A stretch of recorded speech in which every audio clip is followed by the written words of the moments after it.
कालू जी, आज तक तुमने मुझे दिया ही क्या है? आज तक तुमने मुझे कभी एक सोने का हार भी नहीं दिया है। बस मुझे शादी पर ही मेरी माँ ने मुझे एक सोने का हार दिया था, वे भी तुम बेचकर खा गए हो। बस कालू जी, मैंने कह दिया है कि तुम मुझे एक सोने का हार ला कर दो। रानी, तुम बिल्कुल भी चिंता ना करो, मैं किसी पक्षी का सोने का हार चोरी कर कर तुम्हें लाकर दे दूंगा। बाप रे, कितनी तेज हवा चल रही है। मैंने जो भोजन लाकर रखा था, वे भोजन तो जमीन में गिर गया। चलो, अब मुझे दोबारा से भोजन ढूंढने के लिए जाना होगा। फिर मीनू चिड़िया भोजन जमा करने के लिए चली जाती है। मीनू चिड़िया भोजन ढूंढती ढूंढती जा रही होती है तो मीनू चिड़िया बहुत ज़्यादा थक जाती है, इसीलिए वे एक नदी के पास आकर बैठ जाती है। मीनू चिड़िया नदी के पास बैठी ही होती है कि मीनू चिड़िया को सामने ही एक सोने का हार पड़ा हुआ दिखता है। मीनू चिड़िया फौरन उस सोने के हार के पास आती है। ये हार तो बहुत कीमती लगता है और ये हार तो सोने का है। लगता है किसी पक्षी का हार यहाँ पर गिर गया होगा। मुझे उस पक्षी को उसका ये हार लौटाना होगा। लेकिन मुझे कैसे पता चलेगा कि ये हार किस पक्षी का है? चलो, मैं एक एक पक्षी के पास जाकर उससे पूछती हूँ कि ये हार किस पक्षी का है। फिर मीनू चिड़िया वे सोने का हार लेकर तोते के पास चली जाती है। तोती जी, ये हार मुझे नदी के पास से मिला है और ये हार सोने का है। क्या ये सोने का हार आपका है? नहीं मीनू चिड़िया, ये हार मेरा नहीं है। इतना महंगा हार मेरे पास कहाँ से आएगा? मीनू चिड़िया, एक काम करो, तुम कबूतर के पास जाओ, क्या पता ये हार कबूतर की पत्नी का हो। ठीक है तोते, मैं कबूतर के पास जाती हूँ। फिर ये कहकर मीनू चिड़िया कबूतर के पास चली जाती है। मीनू चिड़िया, सब खैरियत तो है ना? तुम आज सुबह सुबह मेरे घोंसले में आई हो। हाँ कबूतर, सब कुछ ठीक है। वैसे कबूतर, तुम्हारी पत्नी जी दिखाई नहीं दे रही हैं। वे कहाँ हैं? क्या बताऊं मीनू चिड़िया, कल रात मेरी पत्नी मुझसे झगड़ा कर कर अपने मैके चली गई है। कबूतर भाई, ये सोने का हार मुझे नदी के पास से पड़ा हुआ मिला है। क्या ये सोने का हार आपकी पत्नी का है? मीनू चिड़िया, ये सोने का हार मेरी पत्नी का कैसे हो सकता है? कल रात मेरा झगड़ा मेरी पत्नी से इसीलिए हुआ है कि मेरी पत्नी मुझसे कह रही थी कि मैं उसे एक सोने का हार दिलाऊं, लेकिन मेरे पास तो इतने पैसे नहीं हैं कि मैं अपनी पत्नी को सोने का हार दिलाऊं। बस इसी वजह से वे मुझसे नाराज होकर अपने मैके चली गई है। कबूतर, तुम बिल्कुल भी चिंता मत करो। ये हार जिस किसी पक्षी का है, मैं उसे एक बार लौटा दूं, उसके बाद मैं और तुम तुम्हारी पत्नी के मैके चलेंगे और तुम्हारी पत्नी को वापस ले आएंगे। मीनू चिड़िया, तुम्हारा बहुत बहुत शुक्रिया। ये हार जिस किसी पक्षी का भी है, तुम उसे जल्दी से लौटा दो। उसके बाद हम दोनों मेरी पत्नी को लेने के लिए जाएंगे। और फिर मीनू चिड़िया वे सोने का हार लेकर बुलबुल के पास चली जाती है। बुलबुल बहन, मुझे ये सोने का हार नदी के पास से मिला है। क्या ये सोने का हार आपका है? नहीं नहीं मीनू चिड़िया, ये सोने का हार मेरा नहीं है। इतना महंगा हार मेरे पास कहाँ से आएगा? ये हार मुझे लगता है किसी अमीर पक्षी का है। पर बुलबुल बहन, हमारे जंगल में तो कोई भी अमीर पक्षी नहीं है। इतना महंगा हार आखिर किस पक्षी का होगा? चलो बुलबुल बहन, मैं रानी कौवी और कालू कौवे के पास जाती हूँ। बस वो ही रह गए हैं। मैं उनसे भी एक बार पूछ लेती हूँ कि ये सोने का हार उनका तो नहीं है ना? फिर ये कहकर वे मीनू चिड़िया रानी कौवी और कालू कौवे के पास चली जाती है। रानी कौवी, कालू कौवे, तुम दोनों अभी तक सो रहे हो? सुबह तो कब की हो गई है। चलो, अब उठ जाओ तुम दोनों। मीनू चिड़िया, मैं और रानी तो सुबह जल्दी ही उठ जाते हैं। मैंने और रानी ने भोजन खा लिया है और भोजन खाकर हमें बहुत जोरों से नींद आती है। इसीलिए तुम यहाँ से चली जाओ और हम दोनों को सोने दो। रानी कौवी उठो, मुझे तुमसे कुछ पूछना है। क्या ये सोने का हार तुम्हारा है? सोने के हार का नाम सुनकर तो रानी कौवी और कालू कौवा झट से उड़ जाते हैं।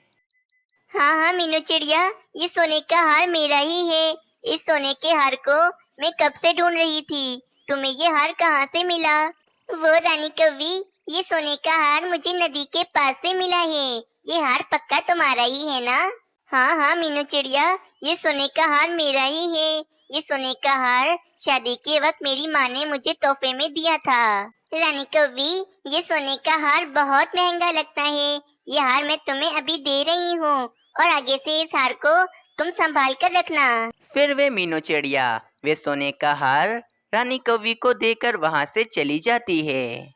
रानी, मुझे तो नहीं लगता कि तुम्हारी कंजूस माँ ने इतना महंगा सोने का हार तुम्हें दिया होगा। जरूर तुम झूठ बोल रही हो। कालू जी, मेरी बेचारी गरीब माँ इतना महंगा हार मुझे कहाँ से देगी? मैंने तो मीनू चिड़िया से झूठ बोला कि ये हार मेरा है, लेकिन ये हार मेरा नहीं है। रानी, क्या एक्टिंग करती हो तुम? जब तुम मीनू चिड़िया से कह रही थी कि ये सोने का हार तुम्हारा है, तो जब मुझे भी ऐसा ही लग रहा था कि तुम सच कह रही हो और ये सोने का हार तुम्हारा है। कालू जी, मैं आज बहुत ज्यादा खुश हूँ। इतना महंगा सोने का हार आज मुझे मिल गया है। मैं जल्दी से इसे पहन लेती हूँ। फिर वे रानी कौवी जल्दी से वे सोने का हार अपने गले में पहन लेती है। दूसरी तरफ जंगल के तोते महाराज और तोती रानी बहुत ज्यादा परेशान होते हैं, क्योंकि मीनू चिड़िया को जो सोने का हार मिला था वे असल में तोती रानी का होता है, जो कल रात ही चोरी हो गया था। तोते जी, मेरा हार किसी ने चोरी कर लिया है। कल रात जब मैं सो रही थी तो किसी चोर ने मेरा सोने का हार चोरी कर लिया है। वे हार मेरे पुरखों का है। आप कुछ भी करें और मेरा हार मुझे वापस ला कर दें। रानी जी, आप बिल्कुल भी परेशान ना हो। आपका सोने का हार जिस किसी ने भी चुराया है, मैं उसको नहीं छोड़ूंगा। उसको मैं कड़ी से कड़ी सजा दूंगा। तोते जी, मुझे तो ऐसा लगता है कि मेरा सोने का हार किसी पक्षी ने चुराया है। आप सभी पक्षियों के घोंसले की तलाशी लें, मेरा हार जरूर मिल जाएगा। उल्लू सैनिक, जाओ जाके जंगल के एक एक पक्षी के घोंसले की तलाशी लो और पता करो कि किसने रानी जी का सोने का हार चोरी किया है। जो हुकुम महाराज, मैं अभी जाता हूँ और जाकर सभी पक्षियों के घोंसले की तलाशी लेता हूँ। इतना कहकर वे उल्लू सैनिक पक्षियों के घोंसले की तलाशी लेने के लिए चला जाता है। कल रात को मैंने तोती रानी का कितनी मुश्किलों से हार चोरी किया था। ना जाने रात को वह सोने का हार कहाँ गिर गया। मेरी मेहनत तो जाया हो गई। तोती रानी का हार रात को एक कौवे ने चुराया था, जो कि उसके पंजों से नदी के पास गिर गया था। दूसरी तरफ उल्लू सैनिक कबूतर के घोंसले में आता है और कबूतर के घोंसले की तलाशी लेने लगता है। सैनिक जी, मैं आपसे कब से कह रहा हूँ, मैंने तोती रानी का हार चोरी नहीं किया है। आप कब से मेरे घोंसले की तलाशी ले रहे हैं? फिर वे उल्लू सैनिक तोते के घोंसले में आता है और तोते के घोंसले की अच्छे से तलाशी लेने लगता है, लेकिन उल्लू सैनिक को वहां पर भी वे सोने का हार नहीं मिलता। इसीलिए वह मीनू चिड़िया के घोंसले में चला जाता है। उल्लू सैनिक को मीनू चिड़िया के घोंसले में भी तोती रानी का हार नहीं मिलता। इसीलिए वे कालू कौवे और रानी कौवी के पास चला जाता है। उल्लू सैनिक जैसे ही कालू कौवे और रानी कौवी के घोंसले में आता है, तो वे रानी कौवी के गले में तोती रानी का हार देखकर बहुत ज्यादा गुस्से में आ जाता है। अच्छा, तो तोती रानी का हार कौवा और कौवी ने चुराया है। चलो कौवा और कौवी, तोते महाराज के पास चलो। अरे, ऐसे कैसे हम तोते महाराज के पास जाएं? ये हार मेरा है, ये कोई तोती रानी का हार नहीं है। फिर वे उल्लू सैनिक कालू कौवे और रानी कौवी को पकड़कर तोते महाराज के पास ले जाता है। तोती रानी को अपना सोने का हार मिल जाता है और तोते महाराज कालू कौवे और रानी कौवी को पिंजरे में कैद कर देते हैं। ये सब तुम्हारी लालच की वजह से हुआ है। ना तुमने मीनू चिड़िया से झूठ मूठ कहकर ये सोने का हार लिया होता और ना हम आज इस पिंजरे में कैद होते। फिर कालू कौवे और रानी कौवी को अपने झूठ बोलने की सजा मिल जाती है। प्यारे दोस्तों, इस कहानी से हमें ये सीख मिलती है कि हमें अपनी ज़िंदगी में कभी भी झूठ नहीं बोलना चाहिए, क्योंकि एक ना एक दिन हमारा झूठ पकड़ा ही जाता है। एक जंगल में एक सोनू चिड़िया रहती थी। वे चिड़िया बहुत ही सुंदर थी। सुंदर होने के साथ साथ सोनू चिड़िया बहुत ही रहमदिल और दूसरे पक्षियों की मदद भी करती थी। सोनू चिड़िया अकेले अपने घोंसले में बैठी होती है कि वहाँ पर कोमल चिड़िया आ जाती है। कोमल चिड़िया, क्या बात है, इतनी खुश क्यों लग रही हो? क्या कोई खास बात है? हाँ सोनू चिड़िया, आज बहुत ही खास बात है।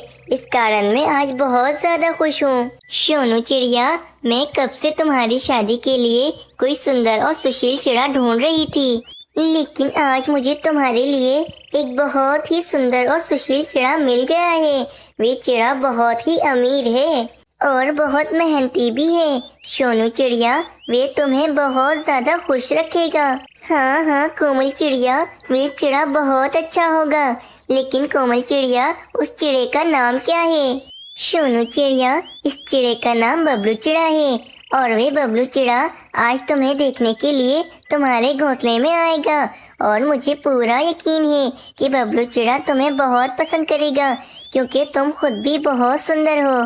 दोपहर हो जाती है। सोनू चिड़िया के घोंसले में मीनू चिड़िया, कोमल चिड़िया और बबलू चिड़ा आ जाते हैं। बबलू चिड़ा बहुत ज़्यादा सुंदर था और वे बहुत अमीर भी था। इस कारण वे बबलू चिड़ा बहुत घमंडी भी था। परंतु बबलू चिड़े को सोनू चिड़िया बहुत अच्छी लगती है और वे झट से सोनू चिड़िया को पसंद कर लेता है। सोनू चिड़िया, तुम बहुत सुंदर हो और तुम में कोई भी ऐब नहीं है। इस कारण मुझे तुम बहुत पसंद आई हो। अगर तुम में कोई ऐब होता तो मैं तुम्हें कभी भी पसंद नहीं करता, क्योंकि मैं खुद भी इतना अमीर और सुंदर जो हूँ। तो भला मैं ऐसी चिड़िया से शादी क्यों करता जिसमें कोई ऐब होता। तुम बिल्कुल ठीक हो सोनू चिड़िया, मैं तुमसे शादी करने के लिए तैयार हूँ। अरे वाह, कितनी अच्छी बात है ये। अब कितने दिनों बाद हमारे जंगल में कोई खुशियाँ आएंगी और हम सारे पक्षी मिलकर खूब मौज मस्ती करेंगे। हाँ मीनू चिड़िया, मैं बहुत ज्यादा खुश हूँ। सोनू चिड़िया, अब तुम्हारा रिश्ता बबलू चिड़े के साथ पक्का हो गया है। अब इस बात पर तुम मुझे दावत दोगी। अरे कोमल चिड़िया, भला ये भी कोई पूछने वाली बात है। मैं तुम दोनों की दावत करूँगी। मीनू चिड़िया, कोमल चिड़िया, कल तुम दोनों मेरे घोंसले में आ जाना। कल मैं तुम दोनों को खूब मजे मजे का भोजन खिलाऊंगी। अगले दिन सोनू चिड़िया दावत के लिए भोजन ढूंढने निकल जाती है और वे भोजन ढूंढ रही होती है कि सोनू चिड़िया बहुत ज़्यादा थक जाती है और वे एक पेड़ पर आकर बैठ जाती है। वहाँ से एक चील भी गुजर रही होती है। वे चील सोनू चिड़िया को देखकर बहुत ज़्यादा खुश हो जाती है और वे सोनू चिड़िया पर हमला करने के लिए उसके पास जाती है। आज कितने दिनों बाद मुझे एक सुंदर चिड़िया का मांस खाने को मिलेगा। सफेद चिड़िया, मैं तुम्हें मारकर खा जाऊंगी। सोनू चिड़िया चील से बहुत ज़्यादा डर जाती है और वे अपनी जान बचाने के लिए वहाँ से उड़ जाती है। सोनू चिड़िया का शिकार करने के लिए चील फौरन सोनू चिड़िया के पीछे पीछे जाती है। वे चील सोनू चिड़िया के बहुत करीब आ जाती है और वे सोनू चिड़िया को अपने पंजों से पकड़ ही रही होती है कि वे सोनू चिड़िया का पर लड़खड़ाता है और वे ज़मीन पर जा गिरती है, जिसकी वजह से वे सोनू चिड़िया उस चील की नज़रों से ओझल हो जाती है और वे चील उदास होकर वहाँ से चली जाती है।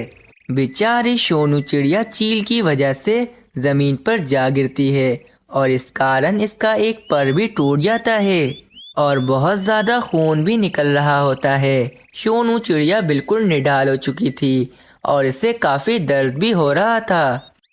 वहीं से मिट्ठू तोता जा रहा होता है। वे सोनू चिड़िया को ज़ख्मी ज़मीन पर पड़ा हुआ देख लेता है और फौरन इसके पास जाता है। सोनू चिड़िया, ये तुम्हारे साथ क्या हो गया?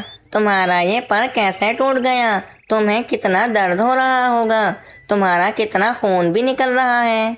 मिट्टू तोते, मुझ पर एक चील ने हमला कर दिया था, जिस कारण मैं जमीन में गिर गई और इसकी वजह से मेरा एक पर भी टूट गया है। मिट्टू तोते, देखो कितना खून निकल रहा है, मुझे बहुत ज़्यादा तकलीफ हो रही है। बहुत बुरा हुआ तुम्हारे साथ सोनू चिड़िया, परंतु तुम चिंता मत करो। चलो तुम मेरी पीठ पर बैठ जाओ, मैं तुम्हें वैद्य जी के पास ले जाता हूँ। तुम बिल्कुल ठीक हो जाओगी सोनू चिड़िया। और फिर वह मिट्ठू तोता सोनू चिड़िया को उल्लू वैद्य जी के पास लेकर आ जाता है। वहाँ पर मीनू चिड़िया और कोमल चिड़िया भी आ जाती हैं। मीनू चिड़िया और कोमल चिड़िया सोनू चिड़िया की ये हालत देखकर बहुत ज़्यादा चिंतित हो जाती हैं। उल्लू वैद्य जी, मेरी दोस्त सोनू चिड़िया ठीक हो जाएगी ना? इसका एक पर टूट गया है, अब क्या होगा? क्या अब ये सोनू चिड़िया कभी उड़ नहीं पाएगी? अरे नहीं नहीं मीनू चिड़िया, ऐसी बात नहीं है। शुक्र है सोनू चिड़िया का पर टूटा है, इसका बाजू नहीं टूटा। कुछ महीनों तक सोनू चिड़िया उड़ नहीं सकेगी, परंतु कुछ महीनों के बाद सोनू चिड़िया के नए पर आ जाएंगे और वह फिर से उड़ने लगेगी। अगर सोनू चिड़िया का बाजू टूट जाता तो फिर सोनू चिड़िया के कभी भी नए पर नहीं आते और वे हमेशा हमेशा के लिए उड़ नहीं पाती। शुक्र है ऊपर वाले का कि ज्यादा नुकसान नहीं हुआ है, वरना तो सोनू चिड़िया कभी भी उड़ नहीं पाती। अगले दिन मीनू चिड़िया और कोमल चिड़िया सोनू चिड़िया को इसके घोंसले में ही दाना लाकर दे देती हैं। सोनू चिड़िया, मैंने और कोमल चिड़िया ने तुम्हारे लिए कुछ भोजन का इंतजाम कर दिया है, अब तुम आराम से भोजन कर सकती हो। लेकिन सोनू चिड़िया, जब तक कि तुम्हारे नए पर नहीं आ जाते, जब तक तुम अपने एक पर से उड़ने की बिल्कुल भी कोशिश मत करना। हाँ सोनू चिड़िया, तुम बिल्कुल ठीक हो जाओगी। कुछ महीनों के बाद तुम्हारे नए पर निकल आएंगे और फिर तुम दोबारा से उड़ने लगोगी।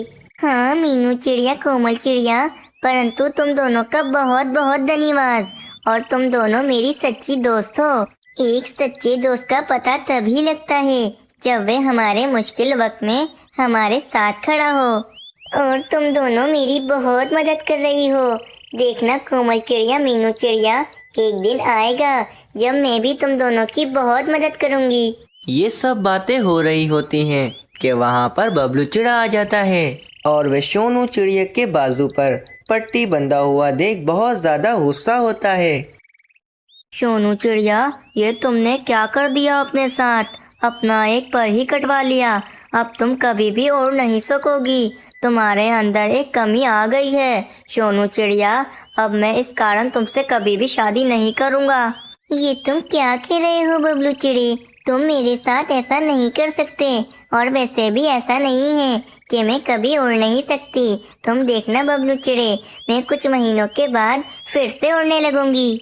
नहीं नहीं सोनू चिड़िया, अब मुझे तुम पर बिल्कुल भी भरोसा नहीं है। मैं जानता हूँ कि तुम कभी भी उड़ नहीं सकोगी, और वैसे भी तुम में कमी आ गई है, इसीलिए अब मैं तुम्हें पसंद नहीं करता हूँ। मैं बहुत सुंदर हूँ और बहुत अमीर भी हूँ, और मुझे बहुत अच्छी से अच्छी चिड़िया शादी करने के लिए मिल सकती है, तो मैं तुम जैसी मासूम चिड़िया के साथ अपनी जिंदगी क्यों बर्बाद करूँ? परंतु बबलू चिड़े, ये तो गलत है, किसी के बारे में ऐसा नहीं सोचना चाहिए। बबलू चिड़े, आज तुम सोनू चिड़िया से शादी तोड़ दोगे तो इसका दिल भी टूट जाएगा। बबलू चिड़े, कहीं ऐसा न हो कि तुम्हें सोनू चिड़िया के दिल दुखाने की सजा मिल जाए। बस बस मीनू चिड़िया, तुम मुझे अपने भाषण मत दो। मैं अब सोनू चिड़िया से शादी नहीं करूँगा, चाहे तुम मुझे कुछ भी बोलो। इतना कहकर वे बबलू चिड़ा वहाँ से चला जाता है। मैं बिल्कुल भी अच्छी नहीं हूँ, अब मेरे साथ कौन शादी करेगा? मैं तो माजूर हो गई हूँ मीनू चिड़िया। मीनू चिड़िया, मैं अब क्या करूँगी? सोनू चिड़िया, तुम मत रो, बबलू चिड़े ने तुम्हारा दिल दुखाया है, और तुम देखना तुम्हारे दिल दुखाने की सजा उस बबलू चिड़े को जरूर मिलेगी। बस तुम रो मत, देखना तुम जल्दी ठीक हो जाओगी और फिर से तुम उड़ने लगोगी। फिर तुम्हारी शादी हम जल्दी ही करा देंगे, वरना अगर शादी के बाद तुम्हारा पर टूट जाता तो वे तब भी तुमसे शादी तोड़ देता। फिर तुम कहाँ जाती सोनू चिड़िया? वे बबलू चिड़ा अपने आप को बहुत सुंदर समझता है। सोनू चिड़िया जो घमंड करता है, इसका घमंड मिट्टी में मिल जाता है। तुम देखना, इस बबलू चिड़े को जरूर सजा मिलेगी। कुछ दिन ऐसे ही बीत जाते हैं और एक दिन बबलू चिड़ा सोनू चिड़िया के घोंसले में एक सुंदर सी चिड़िया को लेकर आता है। सोनू चिड़िया, ये देखो, इस चिड़िया का नाम मोमल चिड़िया है और मोमल चिड़िया तुमसे भी ज़्यादा सुंदर है और इसमें कोई कमी नहीं है।